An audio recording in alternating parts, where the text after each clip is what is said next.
찬양합니다. 우리 주님의 은혜와 평강이 넘치기를 빕니다. 제가 청년 시절에 교회 형제님 한 분이 산을 정말 좋아하시는 분이 있었어요.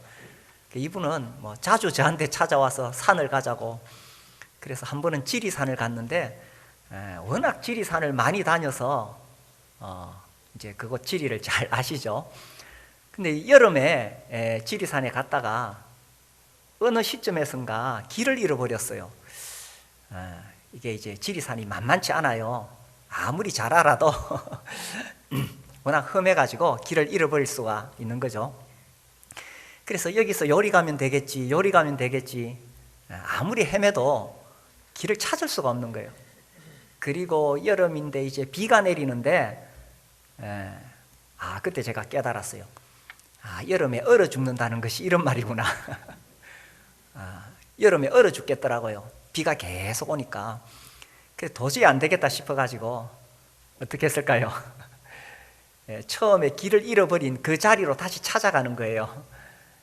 그 자리로 다시 찾아가니까 그제서 우리가 길을 잘못 들었구나. 이제 제대로 찾아갔죠. 우리가 살면서 길이 헷갈리고 헤맬 때가 있습니다. 그때 처음 잃어버렸던 그 자리로 찾아가는 거죠. 살다 보면은 이 길이 맞나 흔들릴 때가 있습니다. 직장에 어렵게 들어왔는데 이 직장이 맞는가, 또 결혼을 했는데 부부싸움을 한번 시게 하고 나면 이 사람하고 결혼한 게 맞았나 이런 생각이 들죠. 그리고 신앙생활도 마찬가지입니다. 예수 믿고 이제 교회 생활을 한번 해봐야 되겠다. 그래서 열심히 교회 다니는데 살다 보니까 여러 가지 어려운 일이 자꾸 생기는 거예요. 요즘 같은 코로나 시대에는 교회 가는 것이 정말 눈치가 보입니다. 그래서 이 교회를 가자니까 나만 손해를 보는 것 같고 그런 생각이 들지요. 주님을 섬기는 것도 그렇습니다. 목자로 헌신하고 교사로 헌신하고 또 집사로 헌신하고 또 우리 중에 장로로 헌신하고 그렇게 섬기다 보니까 이 여러 가지 어려운 일들이 있는 거예요. 그래서 이 길이 맞나, 이제 그만둬야 되나, 이런 생각들이 듭니다. 그런 사람들을 위해서 우리가 오늘 읽었던 히브리서 3장 14절 말씀이 주어졌습니다. 우리가 시작할 때 확신한 것을 끝까지 견고히 잡고 있으면 그리스도와 함께 참여한 자가 되리라. 시작할 때에 처음 그 자리로 다시 돌아가라는 거죠. 길을 잃어버렸으면 처음 그 자리로 다시 돌아가라는 것입니다. 이 히브리서는 복음을 들었는데 핍박이 와서 다시 옛 생활로 돌아가려는 유대인들을 향해서 기록이 되어졌습니다. 이 유대인들이 처음에 십자가 복음을 들었을 때는 정말 예수님이 우리 조상들이 기다리던 메시아구나, 우리의 구원자구나 하면서 큰 감동을 받았고 기쁨으로 예수님을 믿었습니다. 그리고 이제 교회 생활을 시작했던 거죠. 그런데 이 유대인 동족들이 가만히 놔두질 않았어요. 왜 예수를 믿느냐 하면서 박해를 하고 어려움을 주고, 그리고 돌아오면 우리가 좋은 것을 줄게 이렇게 유혹을 하고 그렇게 했습니다. 그래서 그렇게 갈등 중에 있는 그런 유대인들에게 이 히브리서를 기록했습니다. 이 히브리서 전체 내용은 과거에 유대인들이 믿던 그 어떤 것보다 예수님이 가장 탁월하신 분이시다, 이것을 나타내는 겁니다. 그래서 유대인들이 높이 숭배하는 천사들보다, 모세보다, 또 율법보다, 제사나 제사장보다 예수님이 가장 탁월하신 분이시다, 예수님이 하나님 아들이다, 예수님만이 구원자이시다, 이것을 설명하고 있는 거죠. 오늘날도 마찬가지입니다. 처음에 이제 교회를 나올 때에 예수님을 영접했지요. 예수님을 주인으로 모셨습니다. 그리고 교회 생활 해보니까 처음에는 아주 신기한 것도 많고 또 흥미로운 것도 많습니다. 그래서 이제 교회 생활을 재미나게 하고 있는데 세상에 살다 보니 이 세상살이가 만만치 않고 또 세상의 유혹이 끝없이 다가오는 거예요. 그래서 이 재미난 세상을 버리고 내가 교회를 가야 되는가? 이러한 갈등들이 오게 됩니다. 이제 유대인들이 이 당시에 그랬던 거예요. 이런 유혹을 받고 박해를 받으니까 이 경계선상에 있는 사람들이 있었는 거예요. 그들에게 특별히 강하게 경고를 합니다. 이제 히브리서에 난회 구절이 있어요. 이걸 어떻게 해석해야 되나 참 어려운 구절이 있는데 이게 히브리서 6장입니다. 이 히브리서 6장이 이제 빛을 받고 하늘의 은사를 맛보고 성령에 참여하고 그리고 나서 다시 타락하면 그들은 구원을 받을 수 없다, 회개할 수 없다, 이렇게 나와 있습니다. 그래서 이것이 무슨 뜻이냐? 그러면 구원을 받았다가도 구원을 잃어버릴 수 있다는 말이냐? 그렇게 해석하는 사람들도 있습니다. 그런데 이게 좀 난해 구절이긴 하지만 일반적으로 이 해석은 그런 뜻은 아닙니다. 그러니까 이 유대인들이 이 처음에 복음을 들었어요. 그래서 이 선한 말씀의 능력을 맛보고 내세의 능력을 맛봤어요. 정말 예수님이 구원자이시고 천국과 지옥이 있고 예수님을 믿음으로 구원을 받는다. 이것을 다 받았어요. 그러나 진짜 아직 구원받은 상태는 아니라는 것입니다. 복음은 많이 들었지만 확실하게 예수님을 아직 모시지 못한 상태예요. 이런 상태에서 다시 돌아가면 이제 돌이킬 수 없다. 일반적으로 그렇게 해석이 되어집니다. 그래서 이제 예수님을 알고 나서 또다시 세상으로 돌아가면 안 된다 하는 거죠. 물론 이것은 유대인들에 대한 경고의 말씀이지만 오늘날 여전히 우리에게도 경고를 하시는 겁니다. 우리가 이렇게 복음을 듣고 예수님이 어떤 분이신지 다 이렇게 알고 이제 신앙생활을 시작했죠, 그죠? 그런데 또다시 돌아가지 말라는 그런 경고이지요. 우리가 주님을 섬기는 것도 마찬가지입니다. 목자로 헌신하고 교사로 헌신하고 집사로 헌신하고 또 우리 중에 장로로 헌신하고 그렇게 처음에 주님을 섬기기로 했을 때는 이 마음에 열정이 있고 뜨거움이 있었습니다. 그런데 하다 보니까 이게 쉬운 일이 아니에요.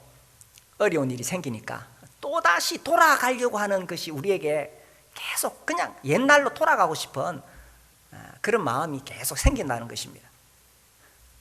오늘날 옛날처럼 그렇게 핍박은 없지만 사실 코로나 때문에 회사에서 어려움을 겪는 분들이 많지요. 교회 나가지 말라고 그런 코로나의 핍박도 있고 또 오늘날 이 세상이 얼마나 재밌는지 모릅니다. 이 사탄이 세상에 정말 알록달록한 거, 재미난 거 이런 거 만들어 가지고 끝없이 우리를 유혹하고 있습니다. 그러니 예수님을 믿는 나는 또 예수님 섬긴다고 살아가는 나는 어쩌면 나만 손해보는 것 같아. 그죠? 사람들은 다 세상에 즐길 거 즐기고 누릴 거 다 누리는데 나만 손해보는 것 같아. 그래서 이 히브리서는 이 유혹과 핍박을 통해서 유대교로 다시 돌아가려는 그 사람들에게 그 당시에 경고를 하고 있다면 오늘날 우리에게는 크게 박해는 없을지라도 여전히 우리가 이 세상에 돌아가도록 계속 이 사탄이 세상이 압박을 하지요. 그런 우리에게 여전히 이 교훈이 됩니다. 그래서 처음에는 정말 뜨거움이 있었는데 내가 이제 예수 믿고 한번 하나님 앞에 살아봐야지. 또 하나님을 섬기면서 살아봐야지. 처음에는 그런 열정이 있었는데 어느덧 시간이 지나 보니까 이게 이제 식어지고, 그래서 많은 사람들이 중도에 포기합니다. 탈락합니다. 끝까지 걷지 못하고 실패하는 거죠. 제가 청년 시기에 이렇게 열왕기 역대기를 읽다가 어떤 그 왕들에게서 공통점을 봤는데, 이 반복되는 어떤 면을 봤는데, 젊을 때는 그렇게 주님을 위해서 충성스럽게 잘 살았는데 나이가 들면서 그만 하나님 버리고 죄를 짓고 악하게 되더라고요. 그래서 그때는 청년 시기였으니까 아이고 뭐 왜 이렇게 하나, 젊을 때 그렇게 하나님 잘 믿었으면 끝까지 가야지. 그런데 제가 이제 조금 세상을 살아보니까 이 정말 젊을 때 그렇게 열정이 있었고 시작할 때는 열심히 있었는데 끝까지 가는 것이 참 쉽지 않구나, 이런 것을 보게 됩니다. 그 중에 대표적인 왕이 우시야 왕입니다. 이 역대하 26장에 보면 우시야 왕이 나와요. 역대하 26장 제가 읽을게요. 4절에 보면 우시야가 그의 아버지 아마샤의 모든 행위대로 여호와 보시기에 정직하게 행하며, 우시야가 16살에 왕이 되었습니다. 젊을 때는 하나님 앞에 정직하게 행했어요. 5절에 하나님의 묵시를 밝히 하는 스가랴가 사는 날에 하나님을 찾았고, 젊은 날에는 하나님을 찾았어요. 그가 여호와를 찾을 동안에는 하나님이 형통하게 하셨더라. 하나님을 찾으니까 하나님께서 우시야를 형통하게 했지요. 그런데 이 얼마나 형통함을 입었느냐, 15절에 보면 이제 막 군대가 큰 군대를 이루게 됩니다. 근데 15절 끝에 보면 그의 이름이 멀리 퍼지면 기이한 도우심을 얻어 강성하여 짐이었더라. 저는 이 표현이 참 재밌어요. 기이한 도우심을 얻었다. 하나님을 잘 섬기니까 하나님께서 그를 도우셨죠. 기이한 도우심을 얻어서 강성하여졌습니다. 그런데 16절에 보면 그가 강성하여짐에 그의 마음이 교만하여, 아이고 이게 문제입니다. 그죠? 오히려 어렵고 힘들었으면 더 하나님을 붙잡았을 것인데 그가 강성하여짐에 그의 마음이 교만하여 악을 행하여 그의 하나님 여호와께 범죄하되. 그래서 세상에서 잘 나갈 때 조심해야 됩니다. 이 우시야가 68세에 죽는데 젊을 때 그렇게 하나님 앞에 충성되게 살다가 그만 강성해지니까 하나님 버리고 나중에 나병이 들어서 비참하게 최후를 맞이합니다. 나병이 들어서 쫓겨나게 되죠. 그래서요, 처음에는 열정적으로 신앙생활을 할 수 있고, 처음에는 목자로 헌신하고 교사로 헌신하고 또 교회 여러 분야에서 집사로 이렇게 헌신할 수 있지만 끝까지 가지 못하고 중간에 탈락할 수 있다는 것입니다. 그래서 오늘 히브리서 3장 14절 말씀에 우리가 시작할 때 확신한 것을 끝까지 견고히 잡으라. 그래서 그 유대인들에게 너희들이 처음에 이 놀라운 십자가의 복음을 듣지 않았느냐, 끝까지 견고히 잡으라, 이렇게 말씀하고 있습니다. 그러면 시작할 때에 확신한 게 뭐냐 하는 거죠. 우리가 신앙생활을 시작할 때에 또 주님을 섬기기로 나를 드렸을 때 확신한 게 뭐냐 하는 것입니다. 제가 대학원에서 공부할 때에 이제 이 박사 과정을 하려면은 여러 가지 신학의 다양한 분과를 배우게 되는데 이제 역사 비평을 이제 배울 수밖에 없어요. 그런데 이 역사 비평이라는 게 뭐냐면 문학 작품을 분석하고 해석하듯이 성경을 이제 분석하고 해석하는 거예요. 그런데 그렇게 성경을 해석하고 분석하다 보면 성경이 하나의 고대 문서가 돼버리고 하나님의 말씀의 권위가 다 떨어져 버려요. 그런데 이 역사 비평학이 굉장히 논리적이고 학문성이 깊기 때문에 이걸 계속 공부하다 보면 정말로 그렇게 생각이 되어져요. 많은 고대 문서들이 있었고 창세기도 그런 많은 고대 문서 중에 하나이고 뭐 여기저기서 뺏겼고 뭐 이렇게 가요. 그래서 제가 혼란을 겪었던 적이 있습니다. 야, 이게 뭐지? 그러다가 어느 날 가만히 곰곰이 생각을 해봤어요. 그러면 도대체 뭐냐? 내가 믿는 바가 뭐냐? 이 역사 비평으로 보면 사실 창조주 하나님이 세상을 만드시고 성경을 기록하고 이런 게 없어요. 그냥 문학 작품이니까. 근데 제가 곰곰이 생각해 보니까 내가 믿고 있는 가장 근본적인 게 뭐냐?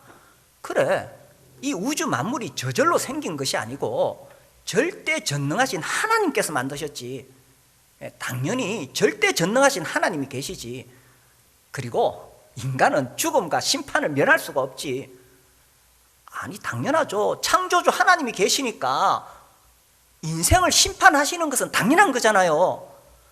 그러면 나는 죄인인데 이 죄인인 내가 어떤 공로로 아무리 발부둥 쳐도 나는 그 심판에서 죄인이기 때문에 구원받을 수가 없어요. 그런데 하나님께서 나 같은 죄인을 위해서 자기 아들을 내어주시고 십자가에서 내 죄를 다 대속하심으로 대신 갚아주심으로 나를 구원해 주셨잖아요. 그래서 내가 하나님의 은혜로 믿음으로 구원을 받잖아요. 내가 시작할 때 확신한 게 이거잖아요. 그죠? 여기서 출발한 거죠. 만약에 하나님이 안 계신다면, 또 예수님이 나를 구원하시지 않았다면 이 아무런 게 모든 게 의미가 없어지는 거예요. 그래서 그래, 내가 시작할 때에 확신한 게 뭐냐? 구원의 확신이죠. 어떻습니까? 이런 확신이 있습니까? 하나님이 만물을 창조하셨고 예수님을 통해 나를 구원하셨다. 이런 확신이 있습니까? 이런 확신이 없으면 아직 시작도 안 한 거예요. 사실 오늘날 한국의 많은 기독교인들이 교회를 다니면서 이런 확신이 없이 다니고 있어요. 그러면 자기는 신앙생활 하는지 모르지만 아직 시작도 안 한 겁니다. 시작은 이 구원의 확신에서 시작이 되는 거예요. 우리 가운데 아직까지 이 구원의 확신이 없다면 하나님 만나셔야 됩니다. 자신이 죄인임을 고백하고 구원을 받으셔야 됩니다. 기도해야 되고 상담을 하셔서 이 확신을 가지시게 되기를 바랍니다. 저는 고등학교 1학년 때 이 말씀을 들으면서 이런 확신을 가졌어요. 그래서 이제 교회를 이제 교회를 제대로 다니게 된 거죠. 이제 우리 집에서 교회까지가 멀었어요. 장팔리에 교회가 있었는데 장에서 팔리가 떨어졌으니 완전히 외곽에 있는 데죠. 겨울에 이 자전거를 타고 밤에 이제 저녁 집회를 가는데 그렇죠, 그죠? 옛날에 이 자전거 타고 겨울에 가면 귀가 떨어져 나갑니다. 요즘은 뭐 워낙 뭐 모자도 좋고 뭐 이 방한 제품이 많지만 그때 아무튼 이 한밤에 주위가 다 논이기 때문에 가로등도 전혀 없어요, 그죠?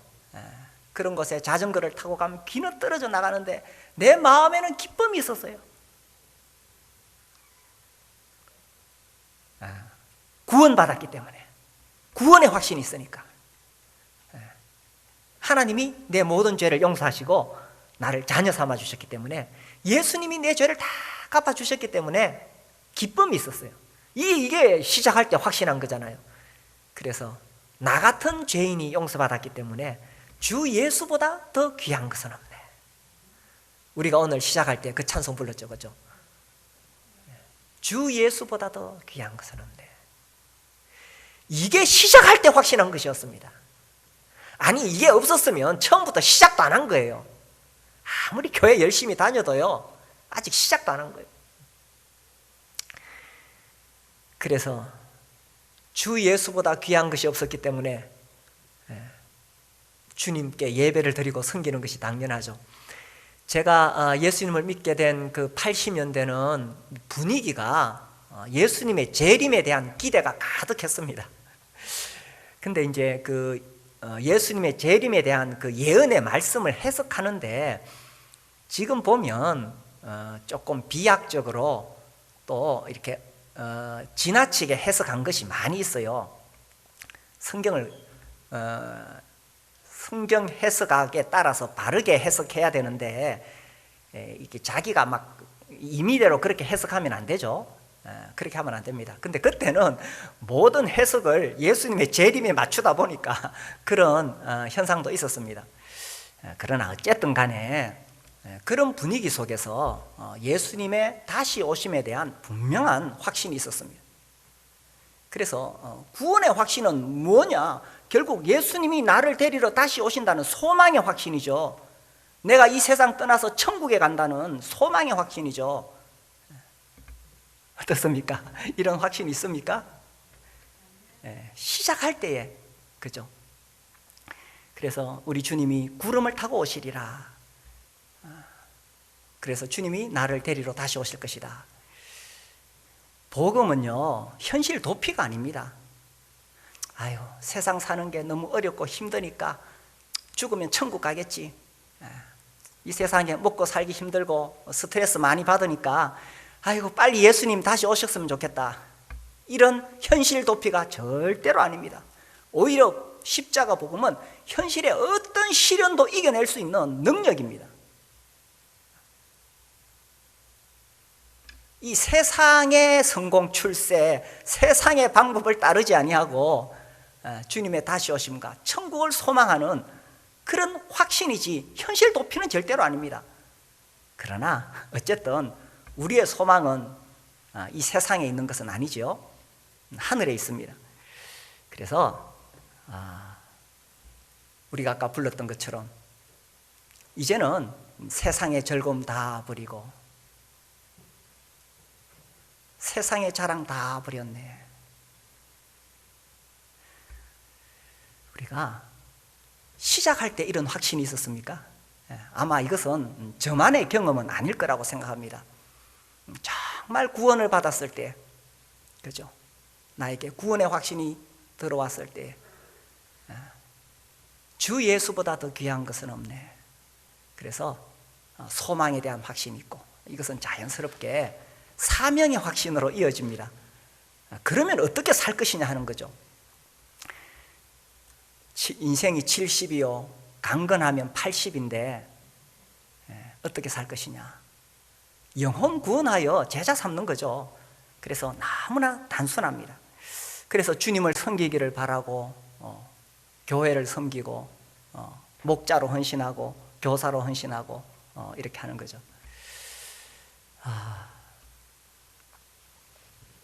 오늘 제 이야기가 좀 마음에 부담이 되십니까? 어떻습니까?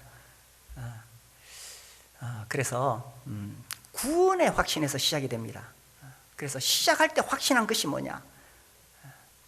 주님이 나를 구원하셨다는 거죠. 그런데 세월이 흐르면서 우리도 모르게 이러한 확신이 흔들릴 수가 있다는 것입니다. 세상이 얼마나 재미난지 모릅니다. 그죠? 처음에는 주 예수보다 귀한 것이 없네라고 불렀는데 젊을 때는 그렇게 주님을 향한 열정이 있었는데 살다 보니까 나도 모르게 매너리즘에 빠지게 되고 주님 섬기는 것이 그냥 형식적인 것이 되고 그리고 중도에 포기하고 탈락하는 사람들도 생기게 된다는 것이죠. 이 세상의 유혹과 세상의 핍박에 그렇게 물러갈 수가 있다는 겁니다. 히브리서 2장 3절을 볼까요? 2장 3절 우리 앞부분만 한번 같이 읽어봅시다. 시작. 우리가 이같이 큰 구원을 등한히 여기면 어찌 그 보응을 피하리요.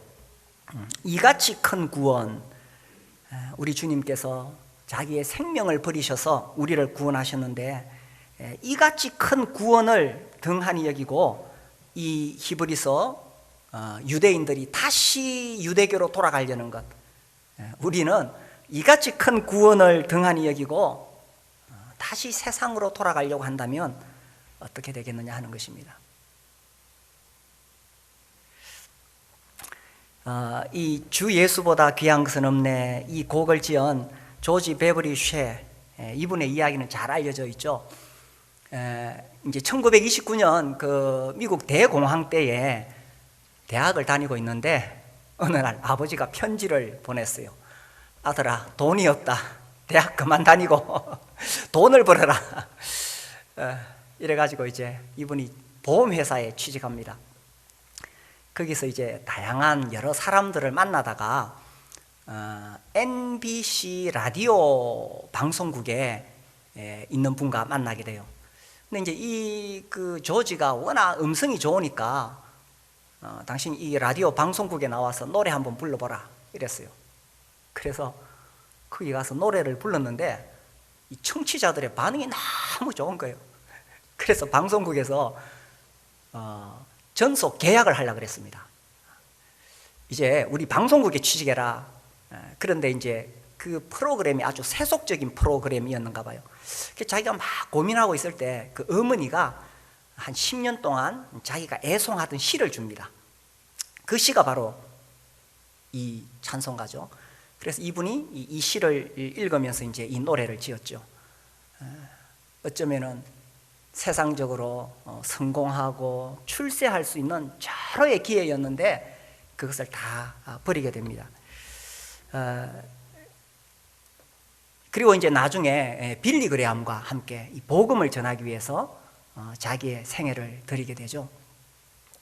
이분이 74살이 되었을 때 이 네덜란드에서 이 세계 전도 대회가 열리고 이분이 이제 이 찬송을 부르게 됩니다. 주 예수보다도 귀한 것은 없네. 74세 노인이 이걸 부르니까 얼마나 감동이 되겠어요. 사람들이 다 일어서서 막 기립박수를 하는데 끝이 없습니다. 그 박수가 끝난 다음에 이분이 딱 이렇게 이야기합니다. 여러분, 진심으로 감사합니다.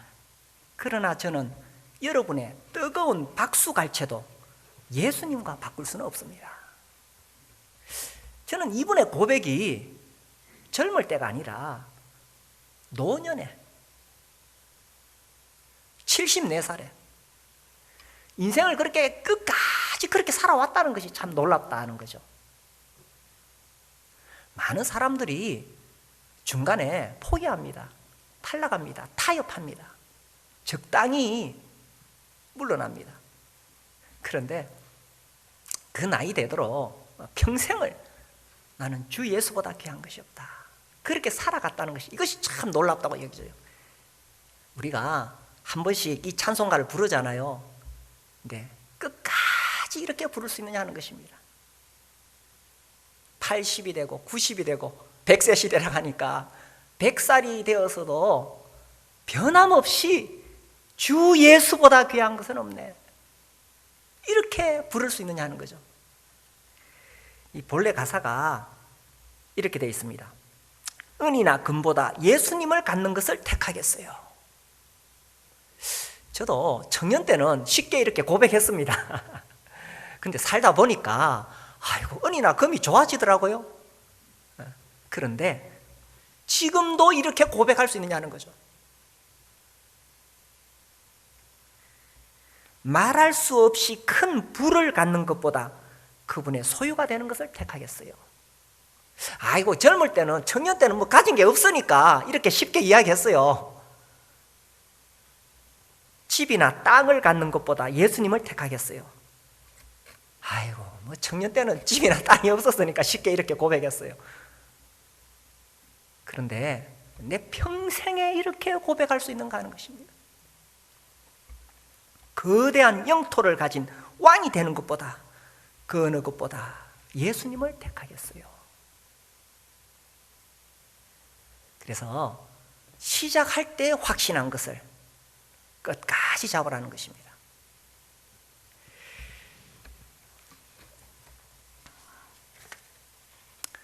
이 유대인들이 이제 갈등을 하고 있었죠. 박해가 왔습니다. 교회 역사를 보면 뭐 상식적으로도 그렇겠지만 박해가 오면 새 부류가 생깁니다. 끝까지 믿음을 지키면서 순교하는 사람들, 그리고 박해를 이기지 못해서 변절, 배교하는 사람들, 그리고 이제 중간에서 적당히 타협하는 사람들이 있습니다. 오늘날도 그렇죠. 이 세상의 유혹 속에 이렇게 이 세 부류가 여전히 있습니다. 아유, 지금과 같은 세상에 어떻게 그렇게 주님을 위해 사는 사람이 있느냐. 제가 그런 사람들 책으로 만나고 또 방송을 통해 보고 이렇게 하면서 큰 도전을 받습니다. 오늘날도 지금 목숨을 버리는 건 아니지만 순교자처럼 끝까지 그렇게 살아가는 많은 사람들이 있습니다. 그래서 히브리서 11장에 믿음의 증인들이 쫙 나오잖아요.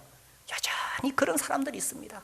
그리고 많은 사람들이 중간에 포기하고 탈락합니다. 어려움이 있다고. 그리고 많은 사람들이 중간에서 눈치를 보고 있죠. 그래서 그런 사람들을 향해서 오늘 읽었던 본문 말씀, 우리가 시작할 때에 확신한 것을 끝까지 견고히 잡고 있으라 하는 것입니다. 그래서 우리가 믿는 바가 얼마나 놀라운 것인가. 이 당시에는 천사보다 모세보다 율법보다 제사보다 예수님이 탁월하다고 하셨죠. 오늘날에는 이 조지 베버리 쉐의 고백처럼 세상 부귀보다, 세상 명예보다, 세상 행복보다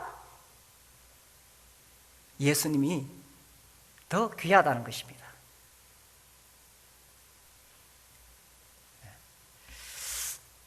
그래서요, 이 유대인들에게 히브리스를 기록하면서 이 예수님이 얼마나 놀라운 분이신가를 쭉 이야기하면서 제가 봤을 때는 마지막은 예수님이 우리를 어떻게 구원하셨는가로 정리를 하고 있는 것 같아요. 그래서 9장과 10장에 보면 예수님이 얼마나 놀라웠게 우리를 구원하셨느냐. 10장 10절을 한번 볼까요? 이 뜻을 따라 예수 그리스도의 몸을 단번에 들이심으로 말미암아 우리가 거룩함을 얻었노라. 저는 성경 읽다가 처음에 구원받고 이 말씀 읽고 정말 이보다 더 확실한 확신을 주는 말씀은 없다. 내가 하나님 앞에 거룩함을 얻었구나. 죄인인 내가 하나님 앞에 거룩함을 얻었다. 12절 오직 그리스도는 죄를 위하여 한 영원한 제사를 드리시고, 우리 주님이 내 죄를 위하여 영원한 제사를 드리셨구나. 14절 그가 거룩하게 된 자들을 한 번의 제사로 영원히 온전하게 하셨느니라. 내가 이제 하나님 앞에 영원히 온전하게 되었구나. 17절 말씀 읽으면서 이보다 더 분명하게 구원의 확신을 주는 말씀이었구나. 그렇게 받았습니다. 또 그들의 죄와 그들의 불법을 내가 다시 기억하지 아니하리라 하셨으니 이것들을 사하셨은즉 다시 죄를 위하여 제사 드릴 것이 없느니라. 우리 주님께서 완전한 구원을 이루셨어요. 내 죄를 다 갚아주시고 내가 어떠한 모양으로 실패하고 넘어질지라도 이제 나의 구원은 완전하다고 성경에 명확하게 선언했습니다. 19절 그러므로 형제들아 우리가 예수의 피를 힘입어 성소에 들어갈 담력을 얻었나니. 그렇죠? 예수님이 이루신 구원보다 더 놀라운 것이 어디에 있겠어요? 그래서 이 구원의 확신을 가진 사람들은 예수 믿는다고 어려움을 당할지라도 손해를 볼지라도 그 길을 간다는 것입니다. 25절이 그런 배경에서 써주신 거예요. 이 25절은 교회 열심히 나와라 단순히 그런 게 아닙니다. 25절 모이기를 패하는 어떤 사람들의 습관과 같이 하지 말고 오직 권하여 그날이 가까움을 볼수록 더욱 그리하자. 이게 그냥 집회 열심히 나오라는 게 아니라 이 당시 배경이 이제 그 당시에 교회 나가면은 엄청난 박해가 주어졌는 거예요. 이 당시에. 그러니까 교회를 안 나갔는 거죠. 그런 유혹이 막 들어왔습니다. 그들을 향해서 이야기한 거예요. 어쩌면 오늘날 코로나 때문에 교회 가면 막 많은 불이익을 얻고 그렇죠. 뭐 지금은 우리가 합법적으로 다 이렇게 모일 수 있습니다만은, 그래서 이 당시에 그런 박해가 있을지라도 그래도 모여야 된다, 이게 그런 의미입니다. 그래서요 32절, 전날에 너희가 빛을 받은 후에 고난의 큰 싸움을 견디어낸 것을 생각하라. 혹은 비방과 환난으로서 사람에게 구경거리가 되고 혹은 이런 형편에 있는 자들과 사귀는 자가 되었으니, 그래서 이들이 예수 믿는 것 때문에 많은 어려움과 또 핍박을 받았다는 것입니다. 그런데 그럼에도 불구하고 이들은 그것을 기쁘게 당했다는 겁니다. 34절 같이 읽읍시다. 시작. 너희가 갇힌 자를 동정하고 너희 소유를 빼앗기는 것도 기쁘게 당한 것은 더 낫고 영구한 소유가 있는 줄 압니다. 그럼요, 왜 세상에서 이렇게 손해보며 사느냐? 주 예수님이 나에게 주시는 것이 세상에 주는 그 어떤 것보다 귀하기 때문에. 세상에서요 아무리 많은 것을 준다 할지라도 인간의 욕심은 끝이 없습니다. 그렇지 않습니까? 인간의 야망, 인간의 욕심은, 인간의 탐욕은 끝이 없습니다. 뭐 돈을 도대체 얼마나 벌어야 만족할 수 있을까요? 땅을 얼마나 소유해야 내가 만족할 수 있을까요? 아이고, 아무리 많이 가져도요, 그 부자들 이야기 하잖아요. 얼만큼 있으면 만족합니까? 조금만 더 있으면 되겠대. 인간의 마음은 만족이 안 돼요. 그리고 그런 것들이 사람에게 참된 만족과 행복을 줄 수는 없다는 것입니다. 그래서 조지 베브리샤는 일찍 깨달았어요. 그게 아니라는 거예요. 주 예수님만이 세상이 줄 수 없는 행복을 줄 수 있다는 거죠. 세상에 있는 아무리 가져도요, 그것으로 절대 만족하지 않습니다. 그래서 이들이 기꺼이 이 예수님을 위해서 손해를 보고 고난을 받았다는 거지요. 그래서요 끝까지 가자는 것입니다. 35절, 그러므로 너희 담대함을 버리지 말라. 이것이 큰 상을 얻게 하느니라. 비록 세상에서 손해를 보고 어려움을 겪더라도 포기하지 말라. 너희에게 인내가 필요하면 너희가 하나님의 뜻을 행한 후에 약속하신 것을 받기 위함이라. 잠시 잠깐 후면 오실 리가 오시리니. 아이고, 2000년 전에 이래 말씀하시고도 아직도 안 오셨어요, 그죠? 잠시 잠깐 후면 오신다 그래서 그렇게 참고 참았는데 2000년이 흘렀어요. 그러나 우리는 여전히 이 말씀을 믿습니다. 주님에게는 1000년이 하루 같고 하루가 1000년 같기 때문에 우리와 시간 개념이 다릅니다. 잠시 잠깐 후면 오실 리가 오십니다. 그러니 세상에다 아무리 많이 쌓아봤자 그거 다 불타버리고 날아갑니다. 잠시 잠깐 후면 오실 리가 오십니다. 38절, 나의 의인은 믿음으로 말미암아 살리라. 또한 뒤로 물러가면 내 마음이 그를 기뻐하지 아니하리라 하셨느니라. 그래서요, 아이고, 잠시 잠깐 후면 오실 줄 알았는데 빨리 안 오시네요. 그럴지라도 의인은 믿음으로 말미암아 살리라. 주님 잠시 잠깐 후면 오실 것을 믿고 살아가는 겁니다. 뒤로 물러가면 주님이 기뻐하지 아니하시죠. 39절 같이 읽읍시다. 시작. 우리는 뒤로 물러가 멸망할 자가 아니요 오직 영혼을 구원함에 이르는 믿음을 가진 자니라. 아멘. 우리는 뒤로 물러가지 맙시다. 왜 뒤로 물러가느냐? 이 세상에 유혹이 끝이 없으니까, 또 예수 믿는 것 때문에 손해보니까, 그죠? 또 낙심하니까, 주님 섬기는 것이 힘들어서 이 가정교회에서 회자되는 이렇게 일화가 있습니다. 어떤 목자님이 목장을 섬기다 보니까 목장 식구들이 말도 안 듣고 어렵고 힘들어요. 그래서 목사님한테 가서, 목사님, 나 도저히 못해서 이제 목자 그만둘랍니다. 그러니까 목사님이 딱 보시더니만, 언제 주님이 목자 그만두라고 했어요? 이분이 가만히 생각을 해보니까 주님이 자기한테 그만두라고 한 건 아니거든. 그래서 다시 했다는 그런 유명한 일화가 회자되고 있습니다. 그렇죠. 어렵고 힘들 때에 그만두고 싶을 때가 한두 번이 아닙니다. 그렇죠? 한두 번이 아닙니다. 그만두고 싶죠. 그러나 성경은 끝까지 가라는 것입니다. 시작할 때 확신한 것, 그걸 잡고 끝까지 가라는 거죠. 그래서 이제 주님이 나의 주인이시니까 예수님 영접하고 내가 구원의 확신을 얻고 주님이 내 삶의 주인이시니까 끝까지 가는 겁니다. 얼마 전에 제가 이렇게 속해 있는 학회에서 책이 왔어요. 이제 그 학회의 관심은 한국의 초기 기독교 그 선교 역사입니다. 거기 유명한 분들 이렇게 정리해서 책을 보냈는데, 저도 잘 아는 분, 아마 잘 아시는 분들이 주기철 목사님, 그죠? 잘 아시잖아요, 그죠? 하여튼 그런 분들 많죠. 최권능 목사님, 최봉석이 본명인가 그렇죠? 이번에 제가 그분 이야기를 읽으면서 아는 이야기인데, 그렇죠. 워낙 유명하셔서 예수천당 불신지옥 원조입니다, 이분이. 요즘은 그렇게 전도하면 사람들이 아무도 안 받죠. 근데 그 당시 1920년대, 30년대는, 40년대는 이게 정말 놀라운 전도 방법이었어요. 그래, 이분은 계속 예수천당 불신지옥 이것만 외치고 다녔죠. 이분이 만주에 파송이 되어가지고 그 허허벌판에 아무도 없고 2달, 7월, 8월 빼고는 7개월이 겨울이래요. 그렇게 춥대요. 근데 거기서 이제 먹을 게 어디 있겠어요?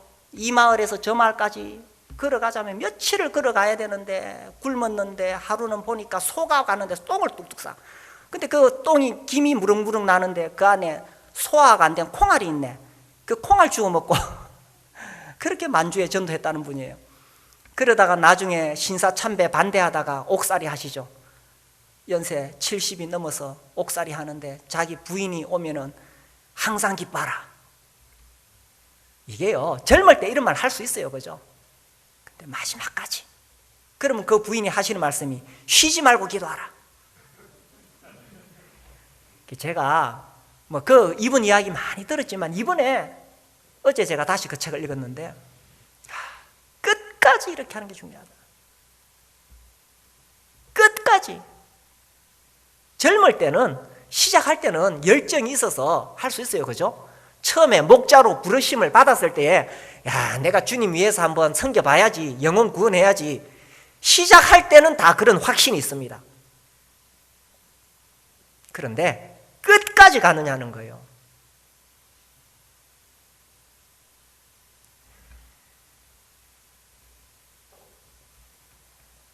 그래서 오늘 히브리서 3장 14절 우리 한번 다시 봅시다. 히브리서 3장 14절 같이 한번 읽읍시다. 시작. 우리가 시작할 때에 확신한 것을 끝까지 견고히 잡고 있으면 그리스도와 함께 참여한 자가 되리라. 아멘. 끝까지 견고하게 잡고 있게 되기를 바랍니다. 기도하겠습니다. 우리가 주님 섬기는 길에서